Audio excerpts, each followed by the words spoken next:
This program is sponsored by Thrill City, Hyderabad.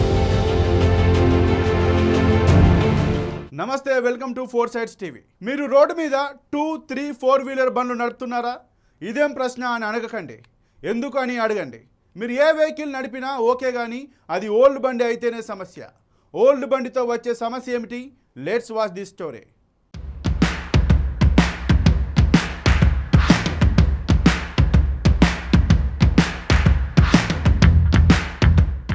మీ బండికి 15 ఏండ్లు దాటితే ఇక తుక్కు కిందికే వస్తుంది. త్వరలో రాష్ట్రంలో registered vehicle scrap facility policy అమలు చేయనున్నారు. పొల్యూషన్ కంట్రోల్ చేసేందుకు రవాణా శాఖ నిర్ణయం తీసుకుంది. పాత బండ్ల తుక్కుకు ఎన్ని కిలోలు అయితే అంత మొత్తానికి మార్కెట్ రేటు ప్రకారం ధరను చెల్లించనున్నారు. దాని స్థానంలో కొత్త బండ్లను కొంటే 10% డిస్కౌంట్ కూడా ఇస్తారు. అలాగే వెహికల్ ఓనర్ కు ఒక సర్టిఫికేట్ కూడా అందజేస్తారు. అతడు కొత్త వెహికల్ ని కొనేటప్పుడు ఈ సర్టిఫికేట్ చూపిస్తే 10% డిస్కౌంట్ ఇచ్చేలా నిబంధనలు రూపొందిస్తున్నారు. వెహికల్స్ ను స్క్రాప్ గా మార్చేందుకు 3 కంపెనీలు రెడీగా ఉన్నాయి. రాష్ట్రంలో గడువు తీరిన వాహనాలు 20 లక్షల పైనే ఉన్నాయి. వాహనాల పొగతో హైదరాబాద్ ఇతర సిటీల్లో కాలుష్యం ప్రమాదకర స్థాయికి చేరిన నేపథ్యంలో పొల్యూషన్ ను కంట్రోల్ చేయడంపై రవాణా శాఖ అధికారులు దృష్టి సారించారు. 15 ఏండ్లు దాటిన 2, 3, 4 వీలర్లను ఇకపై రోడ్లపైకి అనుమతించరాదని, వాటిని తుక్కుగా మార్చాల్సిందేనని నిర్ణయం తీసుకున్నారు. ఇందులో భాగంగా త్వరలోనే RVSF registered vehicle scrap facility పేరుతో కొత్త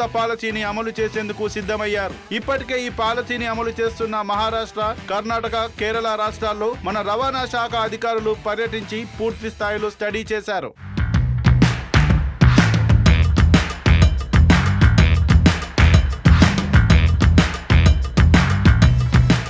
కాలం చెల్లిన వాహనాలను తుక్కుగా మార్చేందుకు గాను టెండర్లు ఆహ్వానించగా టాటా, మహీంద్రా మరో కంపెనీ ముందుకు వచ్చాయి. ప్రస్తుతం ఈ కంపెనీలు హైదరాబాద్ తో పాటు మరే 2 చోట్ల పాత వెహికల్స్ ను స్క్రాప్ గా మార్చే యూనిట్ల పనులు ప్రారంభించాయి. ఒక గ్రేటర్ హైదరాబాద్ పరిధిలోనే సుమారు 10 లక్షల పాత వెహికల్స్ ఉండవచ్చని భావిస్తున్నారు. రవాణా శాఖ అధికారికంగా ఈ లెక్కలు తీసే పనిలో నిమగ్నమై ఉంది.